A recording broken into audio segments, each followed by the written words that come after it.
ओम नमो भगवते वासुदेवाय नमः। चतुर्मास भागवत का रहस्यमय कथाहरू श्रवण गर्दै तपाई हामी आज भाग 124 मा आइपुगेका छौं। आजको कथामृतहरूलाई पान गर्नको लागि, आजका भगवत कथाहरू श्रवण गर्नको लागि अति आस्था अति विश्वासका साथमा नियमित रूपमा यस चतुर्मास भरि र अधिक मास पुरुषोत्तम मास परेको यो पावन मासमा भगवत कथाहरू श्रवण गरेर आफ्नो जीवनलाई भगवत चिन्तन भगवत कथाले स्नान गराइराख्नुहुने पवित्र पुण्य आत्माहरू यहाँहरू सबैमै यहाँहरूको आस्थालाई यहाँहरूको भक्तिलाई वन्दना गर्दै समस्त विश्वभरिबाट आमा बुबा दाजुभाइ दिदीबहिनीहरू आस्थावान भगवत भक्त सज्जन वृन्दहरू तपाईहरू सम्पूर्णमा आजको कथामा प्रवेश गराउनुभन्दा पहिले सर्वप्रथम म जय श्री राधे जय श्री कृष्ण अर्पण गर्दछु। भक्तवृन्दहरू भगवान श्री कृष्णका पावनमय चरित्रहरू गाथाहरू हामी श्रवण गरिरहेका छौं र हिजो हामीले भगवान श्री कृष्णले गाई चराउने गाईको प्रसङ्गमा गर्यौं। गाईको कथा त जति गरे पनि कम नै हुन्छ, जसको गोबरमा नि माँ लक्ष्मीको वास हुनुहुन्छ, लक्ष्मी विराजित हुनुहुन्छ। यस्तै गौमातालाई हृदयदेखि वन्दना गरौँ। गाई पाल्न सक्दैनौँ हामी जरुर, तर गाईका फोटा गाईका तस्बिर गौशालाप्रति हाम्रो श्रद्धा र सेवा रहोस्, स्मरण रहोस्। वर्ष दिनमा एकचोटि लक्ष्मी पूजा बन्द गर्दा गाईको पूजा गर्छौं अनि लक्ष्मीको वास हुन्छ। गाईको गोबरले लिप्छौं अनि लक्ष्मीको आगमन हुन्छ। यस कारणले पनि गोबरको लक्ष्मी, गाईको गोबरमै लक्ष्मीको वास, यो कुरो हामीले भुल्नु हुँदैन। अब भगवान कृष्णले के भन्नुभएको थियो थाहा छ नि कथामा? कृष्णले आमा म अब गाई चराउन जान्छु, गोपाष्टमीबाट सुरु गर्नुभयो। जब जीव ईश्वर बिना एक क्षण पनि बाँच्न सक्दैन नि, यस्तो स्थितिमा पुगे पछाडि ईश्वर तुरुन्तै जुन अवस्थामा पनि उसको गोदमा उसको काखमा हुनुहुन्छ। यशोदाले कृष्णलाई भनिन् कन्हैया गाई चराउन तिमी जाँदैछौ, गाई टाढा टाढा जान्छन्, अब त जुत्ता लाउने गर भन्नुभयो। अब त जुत्ता लगाउने गर, जुत्ता लगाउन खोजिन्, तर श्री कृष्णले नामन्जुर गर्नुभयो। आमा म त गोपाल हुँ, म गाईहरूको सेवक हुँ। गाईको सेवकले कहिले पनि जुत्ता लाउन सक्छ, कहिले जुत्ता लाउँदैन, म लाउँदैन। जसले घरमा गाई पाल्नु भएको छ नि, बिहानै उठेर गाई हेर्न जानु सर्वप्रथम ध्यान दिनु है। कृष्णले सिकाउनु भएको कुरा, गाईको दर्शन गर्न जानु। श्री कृष्ण भगवान गाईको दर्शन गर्न जानु बाँधेर राखेको हुन्थ्यो, अल्झे कि अल्झेका छन् कि, साह्रो गाह्रो के छ, घाँस पानी के छ, त्यो हेर्नु, गौको दर्शन गर्नु, अनि त्यस पछाडि अरू कार्यहरू गर्नु भनिन्छ। गौको यति धेरै ठुलो महिमा छ। नित्य गाई पाल्ने मान्छेले चाहिँ ननुहाए पनि छुन मिल्छ गाईलाई, त्यो गौ सेवक छ भने मिल्छ। तर अब तपाईँ हामी वर्षमा एकचोटि गौशाला जाने मान्छेले चाहिँ गाईको स्पर्श गर्दा नुहाउनुपर्छ। तर अब दैनिक घरमा गाई पालेको छ भने स्वयं भगवान उसको शरीरमा बस्नुहुन्छ। भगवानको नाम पनि एउटा गोपाल हो, गाई पालेरै गोपाल नाम भएको उहाँको। धन पालेर होइन, धन पालेर त धनपाल हुन्छ, तर गाई पालेर उहाँको नाम भयो गोपाल। अनि गाईहरूको म सेवक हुँ, सेवकले कहिले पनि जुत्ता लाउँदैन भन्नुभयो गौमाताको। यशोदा मातालाई भनिदिनु भयो। अरे यशोदाले भन्छन् बाबु गाई पशु हुन् कि पशु, लाउ न, तिमी पो हुनुहोस्, गाई पशु हुन् भनेर भन्दा कृष्णले भन्नुहुन्छ आमा यस्तो कुरा आजदेखि कहिल्यै नगर्नु। गाईलाई पशु कहिल्यै मान्नु हुँदैन। पशु त अरू हुन्, गाई त पवित्र हो, गाईको शरीर पवित्र हो, गाईलाई पशुमा गर्नु हुँदैन आमा। गाई सबैकै आमा हो, गाईमा सबै देवी देवताहरूको वास छ, म गाईको सेवक हुँ। त्यस कारणले गर्दा गाईलाई पशु मान्नु हुँदैन। गाई माँ हो, गावो विश्वस्य मातरः, कति धेरै कुरा वर्णन गर्नुहुन्छ। जब नि भगवान श्री कृष्ण गोकुलमा बस्नुभयो नि, भगवानले 4 प्रकारका संयमहरूलाई पालना गर्नुभयो। गोकुल वृन्दावनमा बसिन्जेल के बहुत ध्यान दिनु होला। 4वटा कुरालाई नियम बनाउनु भयो। 1, गोकुलमा जबसम्म बस्नुभयो उहाँले सिएको लुगा, त्यो सिलाएको लुगा हुन्छ नि, त्यो सिलाएको लुगाहरू लाउनु भयो। फिटिङ कपडाहरू बनाई श्रीकृष्ण भगवानले लाउनु भएन 11 वर्षसम्म। 11 वर्षसम्म श्रीकृष्णले सिलाका लुगा नै लगाउनु भएको छैन। किन होला? त्यतिखेर कपडा सिलाउने मास्टरहरू नभएर हो भनेर भन्दा होइन, उहाँका साथीहरू बहुतै गरिब थिए। भगवान श्रीकृष्णसँग केही कमी थिएन, तर साथीहरू जस्ता छन्। श्रीकृष्ण पनि त्यस्तै हुन चाहनुहुन्थ्यो। यो हो फ्रेन्डसिप, यो हो मित्रता भनेको। भगवानले हेर्नु न कस्तो गर्नुभयो। आफ्ना साथीहरू यति गरिब थिए, उनीहरूको तनमा कहिले लुगै थिएन, र भगवान उनीहरूलाई भेट्न जाँदा कहिले त्यो हाइफाई गरेर जानु भएन। श्रीकृष्ण त सबैमा समभाव राख्नुहुन्छ, समभाव राख्नुहुन्छ। यो संयमको पालना भगवानले गर्नुभयो। कपडा नभएर होइन, तर उहाँले लाउनु भएन, कहिले पनि त्यो सिलाइ गरेको कपडाहरू लाउनु भएन। जस्ता गोबालाहरू थिए उनीहरू त्यस्तै कपडाहरू लगाउनु भयो। अर्को के नियमलाई पालना गर्नुभयो गुरुजी भनेर भन्दा, अर्को जबसम्म गोकुलमा बस्नुभयो उहाँले कुनै शस्त्र अस्त्र धारण गर्नु भएन। एउटा हातमा नौनी लिनुभयो, अर्को हातमा मिश्री अथवा बाँसुरी। बाँसुरीको मिठो तानले उहाँले सारा गोकुलहरूलाई प्रेम भरी तरिकाले आप्लावित गरिदिनु भयो। श्रीकृष्ण भगवानले अरू के दिनुभयो? अस्त्र शस्त्र हात हतियार। 11 वर्ष 58 दिनको हुँदा कंसको प्राण पखेर उडाउँदासम्म पनि भगवानले प्रहार गर्नुभएको छैन। यो उहाँले नियम धारणा गर्नुभयो। नौनी लिनुभयो, मिश्री लिनुभयो, एउटा हातमा बाँसुरी, लड्डु गोपाल, र उहाँले सारा गोकुलहरूलाई पवित्र तुल्याउनु भयो। र उहाँले दोस्रो नियम यो हो। तेस्रो नियम के पालना गर्नुभयो? आफू ब्रजमा रहिन्जेल शिरको केस कहिले पनि काट्नु भएन, किनकि गोकुलका कृष्ण प्रेमका मूर्ति हुनुहुन्छ। गोकुलका कृष्ण प्रेमका मूर्ति हुनुहुन्छ, र कृष्णले त्यहाँ बसिन्जेल आफ्नो बाल आफ्नो केस पनि काट्नु भएकै छैन। चौथो नियम, कृष्णले कहिले पनि जुत्ता चप्पल लगाउनु भएन। यी 4वटा नियमहरूलाई पालना गर्नुभयो गोकुलमा बसिन्जेल। र श्रीकृष्णले गाईहरूको सेवा जस्तो गर्नुभयो त्यस्तो न कोही गर्न सक्छ, न कोही गर्न सक्छ। गाईहरूलाई खुवाउने पियाउने बेलासम्म उहाँले केही पनि खानुहुन्न थियो कृष्णले। बुझ्नु न कथा। यस्ता श्रीकृष्णले गोकुल छोडेर जाँदा गाईहरूले आँसु बगाएनन्। त्यसपछि कथा आउँछ, भ्याइन्छ भ्याइँदैन नभए पनि भागवतमा सुन्छौँ। यस्ता आश्चर्य के भएर गौ मातालाई नखुवाइकन आफूले केही खानुहुन्न थियो। त्यसैले पहिले गाईलाई खुवाउनु, बिहानै उठेर गाई पाल्नेहरूलाई भनेको है, गाईलाई घाँस हालिदिनु एक मुठो, अनि मात्रै अरू सेवा गर्नु, गौ सेवा गर्नु, अनि बुबा आमाको सेवा गर्नु, अनि त्यस पछाडि स्नान गर्नु, अनि ऐना हेर्नु, अनि ऐना हेर्नु। अब आजकल के पर्यो? गाई पनि छैन, बुबा आमा पनि हुनुहुन्न, गाई पनि छैनन्, बुबा आमा पनि छैनन्, बिहानै उठो अनि ऐना हेरो बसो। त्यही गाला चाउरी परेका नि, गाला चाउरी परेको ऐना हेरो बसो। किन? सेवै छैन, ऊर्जै छैन। त्यस कारणले जहाँ रहे पनि जिस देश में जिस वेश में जहाँ रहे पनि सेवा भाव रहोस्। सेवाले जुन सुन्दरता पाइन्छ त्यो अरूले पाइँदैन नि, हो त कहीँ पनि पाइँदैन। त्यसैले भगवान श्रीकृष्णले गोकुल छोड्दा मथुरा जाँदा गाईहरू रोए। गाईका के आश्चर्यको कुरो भयो, किन पशु भएर पनि सबै गाईहरू श्रीकृष्णका नजिकै बस्न चाहन्थे। कतिवटा हुन्छन् तपाईँहरूका घरका कुकुरहरू पनि त्यस्ता होलान्, होइन? कुकुरहरू त्यस्ता होलान्, कति प्रेम। त्यो एउटा पशु एउटा जनावर त्यहाँ पाल्नु भएको छ नि, तर पनि त्यो के छ, कति प्रेम छ। उसले तपाईँको भाषा बुझ्छ, तपाईँको व्यवहार बुझ्छ, उसैको तपाईँको हिँडाइ बुझ्छ, उसँग प्रेम भएको हुन्छ नि त। त श्रीकृष्णहरू अब यसरी गाईको सेवा गर्ने छोडेर जानु भन्दा कुन आश्चर्यको कुरो हो? कुनै नौलो कुरो होइन, आश्चर्यको कुरो होइन भक्तवृन्दहरू। त्यस कारणले गर्दा कृष्णले आफ्नो पिताम्बरले गाईलाई पुज्नुहुन्थ्यो, आफूले लगाएका पहेँला कपडाहरू कृष्णले यसरी सेवा गर्नु। आजकल पनि कुकुरहरूलाई यस्तो गर्ने हामी धेरै पनि हो नि, पाल्नु पर्छ। उसको पनि पूजा हुन्छ। पूजाको अर्थ अपमान नगर्नु भनेको, उसलाई सम्मान गर्नु भनेको। कार्तिकमा एकचोटि कुकुर पूजाको अर्थ त्यो पनि अपमानको योग्य छैन भन्न खोजेको हो। तर गाई त स्वयं आमा हुन्थ्यो, त्यसैले आफ्नो पहेँलोको कपडाले पुज्नुहुन्थ्यो, मिठाई पनि खुवाइदिनुहुन्थ्यो। आमाले कहिले सोधिन् भने जवाब दिनुहुन्थ्यो, मलाई गाई बडो प्यारो छ आमा, उनले खाइदिएकोमा मलाई बडो आनन्द लाग्छ भन्नुहुन्थ्यो। भगवानले यसरी नै आफ्नै आमालाई ज्ञान दिनुभएको छ। अब यता धेनुकासुर वधको लीला थोरै कथा श्रवण गरौँ। एकचोटि श्रीदामा र अन्य बालकहरूले उजुर गरे, तालवनमा धेरै फल छन् कन्हैया, तर धेनुकासुरले कसैलाई पनि त्यो लिनै दिँदैन। भगवानले प्रहलादलाई वचन दिनुभएको थियो कि उसका कुनै पनि वंशजलाई मार्ने छैन। त्यसकारण बलभद्रले धेनुकासुरको वध गर्नुभयो, किनकि त्यो प्रहलादको वंशमा जन्मेको थियो।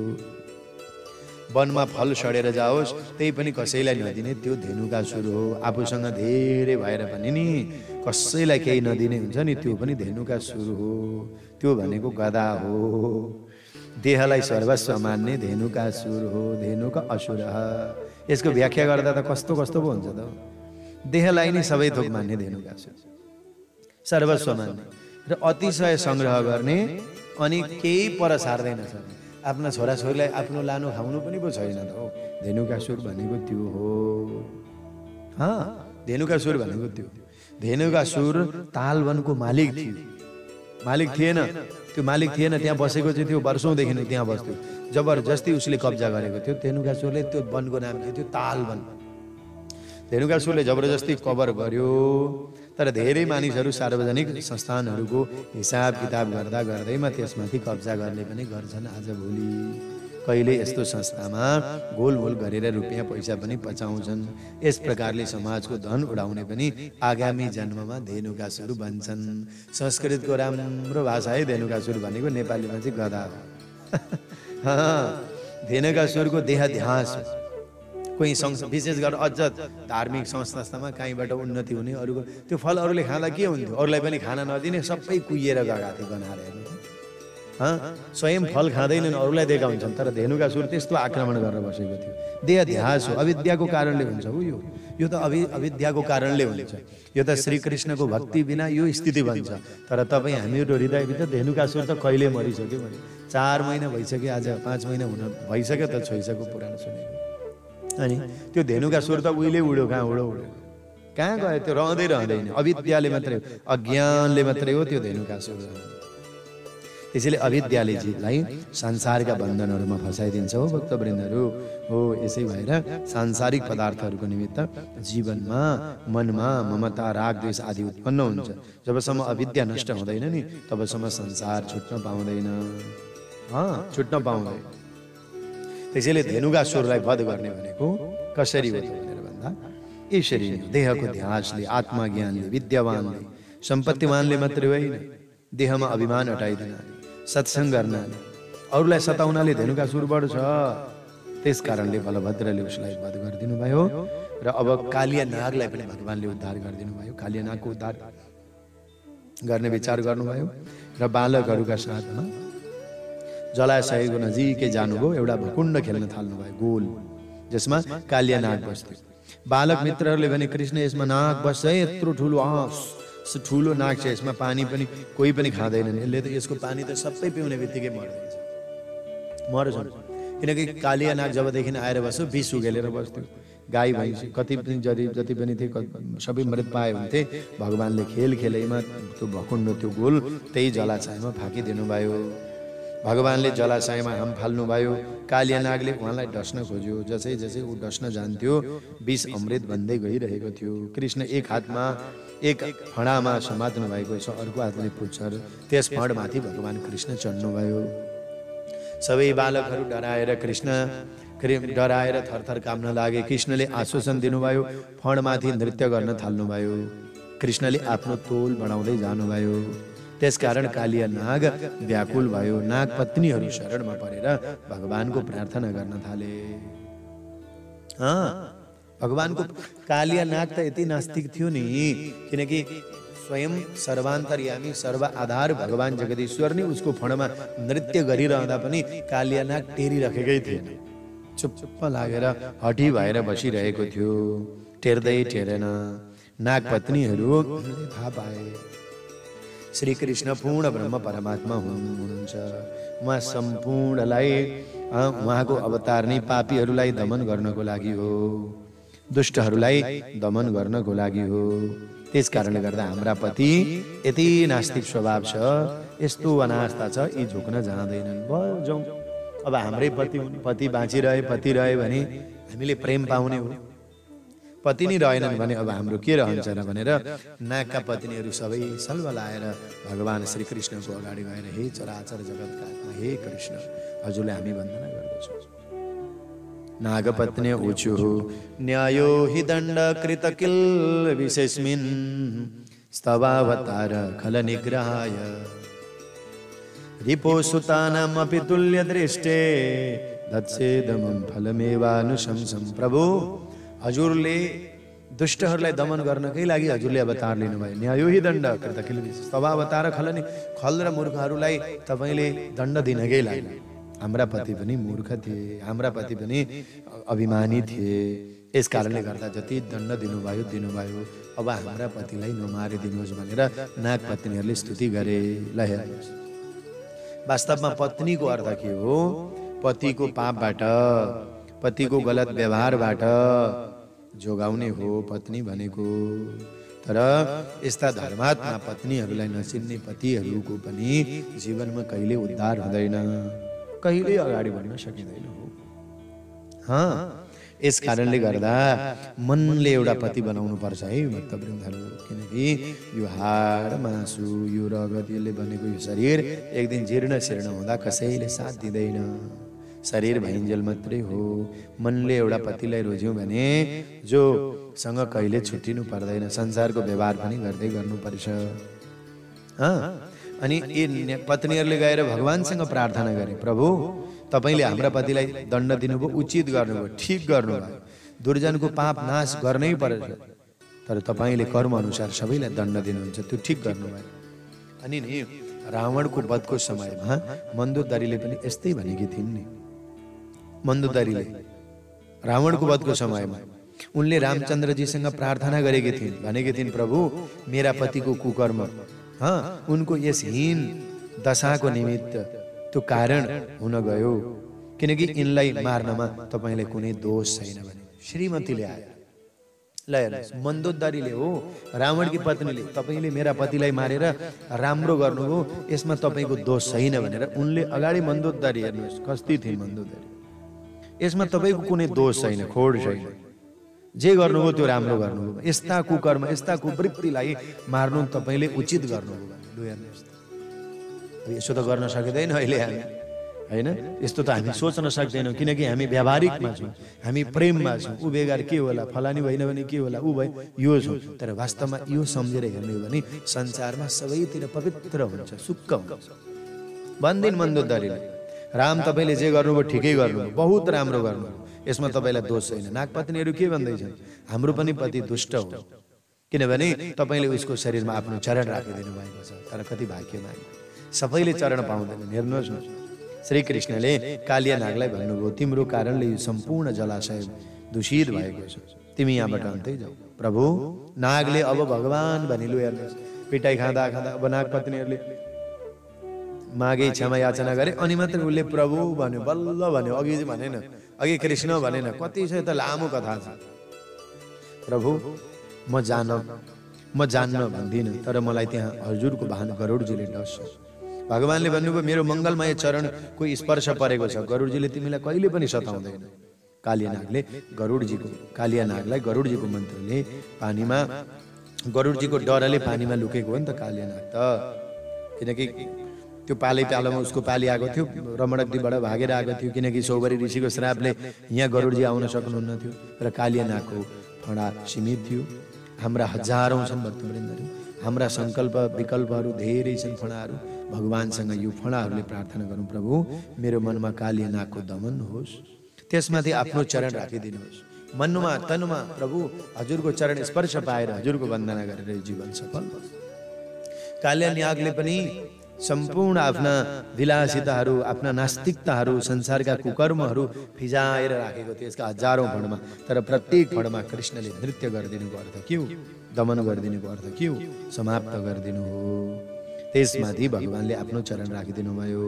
यस कारणले गर्दा प्रभु हाम्रो पनि मुख दूषित नहोस्, हाम्रा इन्द्रियहरू पनि दूषित नहुन्। यो मनमा अनेक चिजहरू भरिएको छ, हे प्रभु यस कारण तपाईले चरण राखिदिनुहोस् भनेर बिहान बिहान उठेर भगवानलाई प्रार्थना गर्नुहोस् त। खाली कति सुते बाती मात्रै भनेर हैरान पार्नुहुन्छ कहिले कहिले। साँच्चो भनेको है मैले, खाली कहिले कहिले त गुरु हौ कति सुते बाती बाल्नु, 5 सुते हो कि 9 सुते हो कि 16 सुते हो, अरे 5 सुते बाती बाल्नु, तर भगवानसँग कामना गर्नु प्रभु हजुरको दृष्टि पाऊँ, हजुरको चरण पाऊँ भनेर प्रार्थना गरौँ न हौ, बातीमा नअल्झिनु न हौ। तिलको तेल त हाम्रो भन्छौँ नि कहिले कहिले हामीले, सिकाएका हो त हजुरहरूलाई। त्यही भएन भने त्यही चाहिन्छ भन्न खोजेको होइन, बालिदिउँ प्रभुको अगाडि दर्शन गरौँ, प्रार्थना गरौँ न। त्यसैले स्नान गरेर पनि प्रार्थना गरौँ, दीपदान गरेर पनि प्रभु कृपा गर्नुहोस् है यो दास यो अकिञ्चन माथि भन्नु त। जीवन सफल भइगयो, एकदमै सफल भयो। यही आश गर्नुपर्छ। त्यसैले कालिया नागको मुखमा विष थियो, तर हाम्रा अनेक इन्द्रियहरूमा मनमा पनि विषहरू भरिएका छन्। एउटा मानिस हामीलाई मन पर्दैन, अर्कालाई त्यो रत्न बन्न जान्छ। यस्तो राग द्वेष विषय विकार आदि विषय हो। जबसम्म इन्द्रिय वासना रूपी विषले भरिएको हुन्छ तबसम्म भक्ति हुन पाउँदैन। त्यसैले इन्द्रियहरूमा मिसिएको विषयहरूलाई नष्ट गर्ने हो भने यस विषयलाई सत्सङ्गद्वारा कर्म गर्दै रहनु पर्दछ, जसले गर्दा हाम्रो जीवन पनि सफल हुन्छ। त्यसैले कालिया नागको अर्थ पनि इन्द्रिय ध्यास। यमुना भक्तिमा इन्द्रिय ध्यास आयो भने शुद्ध भक्ति गर्न सकिन्न। भोग र भक्ति पारस्परिक शत्रु हुन्। भक्तिको बहानाले इन्द्रियहरूलाई अलमल्याउने नि कालिया नाग हो।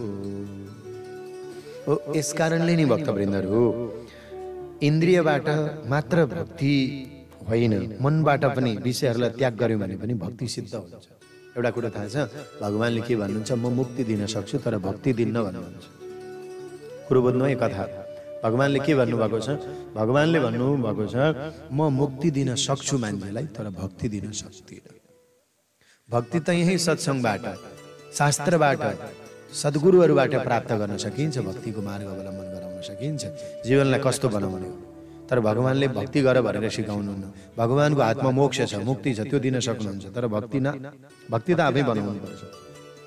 त्यसैले भक्तिका आचार्यहरू कयौं भए, भक्तिमा विलासिता त्यो नष्ट गराउने भक्ति मार्गका आचार्यहरू कति छन्, सम्प्रदाय विषय हुनुहुन्छ। कोही आचार्य, कोही निमार्गाचार्य, कोही वल्लभाचार्य, कोही आचार्यहरू रामानुजाचार्य, चैतन्य महाप्रभु, कृपालुजी महाराज, यी कयौं जसले हामीलाई पूर्ण भक्ति हुन सकेको थिएन। भक्ति ज्ञानका वैराग्यका जननी हुन्। अरू सबै आचार्यहरू पनि सबै मूर्तिहरू हुन्, गुरुहरू हुन्, जसले हाम्रो जीवनलाई अथाह प्रेम, अथाह भक्ति, सेवा गर्न अनि हामीलाई जीवनलाई सफल बनाउनको लागि लगाइदिनु भएको छ। त्यसैले भक्तवृन्दहरू सबै इन्द्रियहरू वासना विषयले भरिएका हुन्छन्। भगवानले सबै दैत्यहरूको नाश गर्नुभएको छ। कालिया नागलाई दमन मात्र गरी उसलाई नियन्त्रित गर्नुभएको हो। त्यसैले इन्द्रियहरूको नाश गर्ने होइन, इन्द्रियहरूको दमन गर्नुपर्छ। सकेसम्म यो शरीरको सुरक्षा बहुत गर्नुपर्छ है, बहुत ख्याल गर्नुपर्छ। यो शरीरलाई केही नहोस्, भगवानसँग बहुत कामना गर्ने। सकेसम्म यो शरीरलाई नाश गर्ने होइन। तुच्छ शरीर भन्नु हुँदैन। यो जस्तो राम्रो शरीर अरू के हुन सक्छ भन्नु त। हाम्रो शरीर त कति भाग्यले हामीले पाएका छौँ, फेरि करोडौं तिर्दा पनि पाउँदैन। त्यसैले इन्द्रियको समाप्त गर्नु हुँदैन कथा सुनेर, इन्द्रियहरूलाई दमन गर्नु, जित्ने र उनीहरूलाई विवेकद्वारा वशमा गर्नुपर्छ, सत्सङ्गद्वारा वशमा गर्नुपर्छ। भक्ति रसको प्राप्ति तब हुन्छ, तब शुद्ध हुन्छ। त्यसैले इन्द्रिय विषयहरूलाई भित्रबाट समाप्त गरिदिने हो, मुखमण्डलमा हामीले हटाइदिने हो अनि रमणक द्वीपमा पठाइदिनेको अन्त इन्द्रियहरूलाई शुद्ध गर्यो भने भक्ति रसमा लीन हुन सकिन्छ। भोगद्वारा इन्द्रियहरूको क्षय, भक्तिद्वारा पोषण हुन्छ। कुरो बुझ्नु पर्यो। जति भोग गर्यो इन्द्रियहरू क्षय हुन्छन्, तर जति भक्तिद्वारा पोषित हुन्छन्, आनन्द पनि आउँछ। भक्ति गर्ने मान्छेलाई खाँदा पनि आनन्द आउँछ, कमाउँदा पनि आनन्द। भक्ति छैन, विलासिता भयो भने दुःख हुन्छ, सुख हुन्छ। जो आनन्द योगी समाधिमा पाउँछन् नि, त्यही आनन्द वैष्णवहरूले भक्ति गरेर कीर्तनमा पाउनु पर्दछ। त्यसो गर्यो भने कृष्णसँग सम्बन्ध पनि गाँसिन्छ हो। त्यसैले वाणी कीर्तन गर्दछ, मन स्मरण गर्दछ, आँखाहरूले दर्शन गर्दछ, जीवन सफल भयो। इन्द्रिय ध्यास आए पछाडि भक्ति अशुद्ध हुन जान्छ। तर विषय रहित भएर इन्द्रियहरूलाई रमणक रूपी सत्सङ्गमा पठाइदियो भने भक्ति रस मिल्नेछ, आनन्द प्राप्ति हुनेछ। अब भगवानले दावाग्निबाट पनि बचाउनु भयो। यमुनाको जललाई श्री कृष्णले शुद्ध बनाउनु भयो। र यस पछाडि गर्दै गर्दै गर्दै भगवानले दावाग्निको पनि पान गरिदिनु भयो एकचोटि। कृष्णले सबै गोपालहरूलाई बचाउनु भयो। कृष्णले विराट रूप धारण गर्नुभयो, दावाग्निले पान गरिदिनु भयो। जतिसुकै बेलामा प्रतिकूल अवस्थाको दावाग्निमा पनि तपाईँ हामी घेरिएका छौँ। आँखा बन्द गरेर प्रभुको ध्यान गरौँ। यदि सेवा गर्ने गरेका छौँ, स्मरण गर्ने गरेका छौँ भने त्यो दावाग्निबाट भगवानले कतिचोटि हामीलाई बचाउनुहुन्छ। कतिचोटि प्लेनबाट बचाउनु भयो, कतिचोटि गाडी दुर्घटनाबाट बचाउनु होला। हामीलाई बचाउने त कोसिस गर्नुभयो नि ईश्वरले हामीलाई। कतिले नयाँ जीवन पाएका छौँ, त्यो अनुभव तपाईँले पनि मैले पनि गरेका छौँ धेरैचोटि हो भक्तवृन्दहरू। यस कारणले गर्दा त्यो ईश्वरलाई त्यो दावाग्नि रूपी यो संसारको दावाग्निबाट हामीलाई पनि जोगाउनुहुन्छ। संसार रूपी दावाग्निले चारैतिरबाट दन्दन बालिरहेको छ नि हामीलाई। चारतिरबाट झगडा, विवाद, राग, द्वेष, यी सबै हाल, यी सबै राग, यहाँबाट सबैले हामीलाई रक्षा गर्ने परमात्मा हुनुहुन्छ। आँखा चिम्लेर विश्वास गर्न सक्नु पर्यो, दुःखमा पनि सुखमा पनि। सुखमा मात्रै होइन, आजकल हाम्रो बानी बिग्री, सुखमा मात्र पनि ओम जय जगदीश हरे सुख सम्पत्ति गरावे, यो मात्रै बानी बिग्रियो। अरू बेला दुःखमा पनि सुखमा पनि प्रभुको स्मरण होस्। त्यसैले दुर्गुण रहित भएर शुद्ध भए पछाडि मात्रै जीव शुद्ध हुन्छ। शरद ऋतु आयो, अर्को एउटा समयमा शरद ऋतुको समयमा वृन्दावनको शोभा अनौठो छ। मन्द मन्द सुगन्धित हावा चलिरहेको छ। शरद ऋतु, अहिले पनि शरद ऋतु नै हो। अनि शरद ऋतु सकेर शिशिर ऋतु आउँछ। त्यस कारणले गर्दा यसमा चाहिँ बडा मन्द मन्द हावा चलिरहेको छ। वृन्दावनमा प्रवेश गर्नुभयो, गाईहरूलाई चराउँदै कृष्ण वंशी बजाउन थाल्नुभयो। गोपिनीहरू वंशीको सङ्गीतमा लीन भए। बाँसुरी वादन नन्द बाबाको उपासना हो। बाँसुरी जबसम्म बज्दैन कृष्णको दर्शन पनि हुँदैन। वेणुनादः स विषयानन्दः यी ब्रह्मानन्दः स वेणु। वेणु श्रवणको आनन्द, त्यो जो आनन्द जसको सामुन्यमा विषयानन्द ब्रह्मानन्दसँग मानिन्छ। त्यसैले वेणु गीतको पनि महत्त्व छ। किनकि बाँसुरीको त यति धेरै ठुलो महत्त्व छ नि। हे कृष्ण, कृष्ण वंशी बजाउनु भएको छ। यो वंशीलाई सुनेर कृष्णका साथमा गोपगालाहरू, ऋषि मुनिहरू, गाईहरू, बाछा बाछीहरू सबैजना ट्वाल्ल पर्छ। बाँसुरी कति धेरै शोभा छ।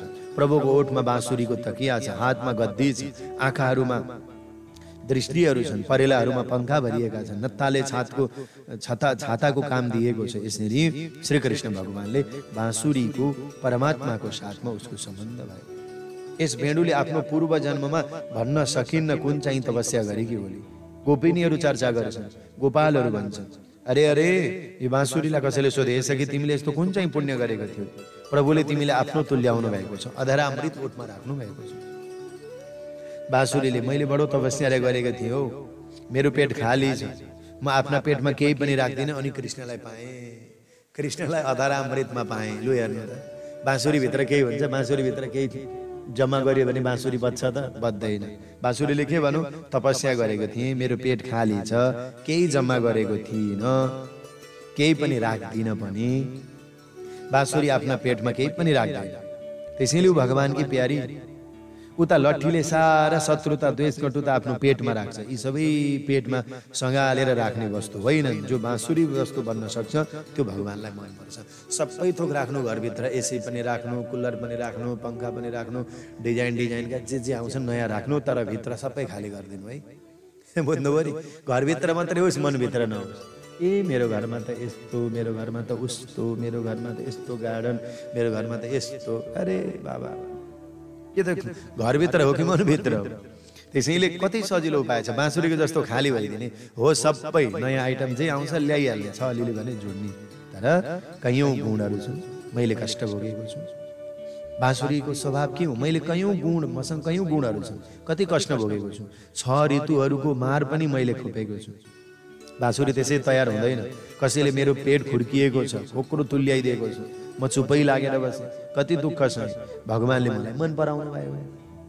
जति सुकै दुःखको घडी किन नआओस्, धैर्य नछोड्ने। थोरै खानेको शरीर निरोगी रहन्छ, धैर्य धारण गर्नेको मन। त्यसैले धैर्य धारण गर्ने गर्यो भने मन पनि शुद्ध हुन्छ।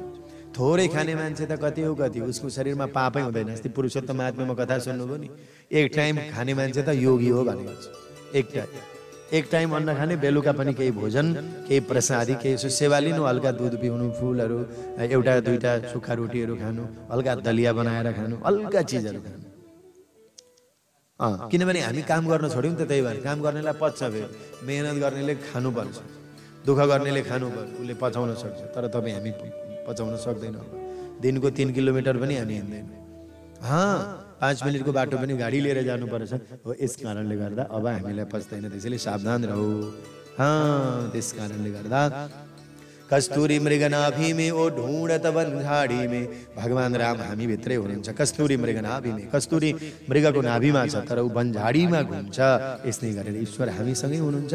मात्र संयमता, साधना अनि त्याग, तपस्या, थोरै खालीपन, थोरै अहमता ममताबाट दूर, जतिसुकै दुःखको घडी किन आओस् धैर्य नछोड्ने, संयमता अपनाउने, ईश्वरलाई कृतज्ञता अर्पण गर्ने गर्यो भने हामी जहाँ गए पनि जस्तो अवस्थामा पनि हामी सुखी रहन्छौँ। भगवानले हामीलाई आफ्नो बनाउनुहुन्छ, भगवानसँग अपनत्व हुन्छ भन्ने कथा आज यस वेणु गीतको चर्चाबाट श्रवण गर्यौँ। अब भगवानका गोवर्धनका चरित्रहरूदेखि लिएर राजपञ्चाध्यायका कथाहरू हामी केही भागहरूमा सुन्दै अगाडि बढ्नेछौँ। आजलाई समयले बिदा दिइसकेको छ। यहाँहरू सबैलाई धेरै धेरै धन्यवाद। आजको यो कथा सत्सङ्गबाट म कुबेर सुवेदी बिदा हुन्छु। आजको दिन तपाईँ हामी सबैको लागि मङ्गलमय रहोस्। जय श्री राम।